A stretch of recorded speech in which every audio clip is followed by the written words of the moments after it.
Hello guys! Magandang hapon. So, na-miss ko mag-vlog and hindi tayo nakapag-vlog since very busy for the last few days. So, for today's video guys, samahan niyo ako. Tara, uwi tayo sa aking boarding house.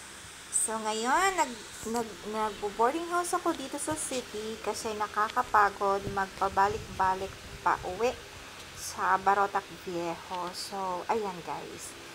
Yung boarding house ko is very close lang sa aking pinag-dudutihan. So, walking distance lang siya paglabas mo ng gate, guys. So, ayan. Ayan siya yung pink na building. Diyan lang yung boarding house ko. So, a few steps away. So, ayan guys, hindi masyadong tumitila ang ulan dito sa Iloilo City ngayon. So, actually, andito na tayo guys. So, ito yung front, yung harap na view ng aking boarding house. And yan yung building na yan, yung pink na building na yan. Yan yung aking boarding house. So, ayan guys. Tatawid tayo. Lakad-lakad ng konti. So, andito na tayo. Ayan, very nice yung boarding house na yan kasi very malapit and then very malinis.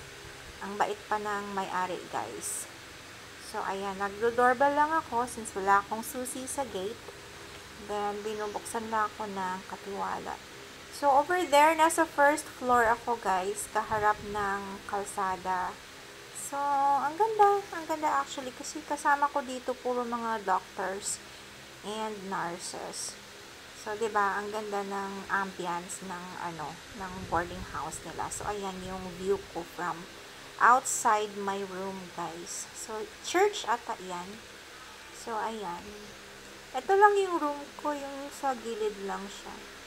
And, ayan, very comfortable yung inside. Malinis. So, actually, marami siyang double deck, pero wala akong kasama dyan. Mag-isa lang ako. So, ayan, yung bed ko. O, diba? Maganda. Dito ka sa city, naka-boarding house. Very okay na to. 350 pesos a day.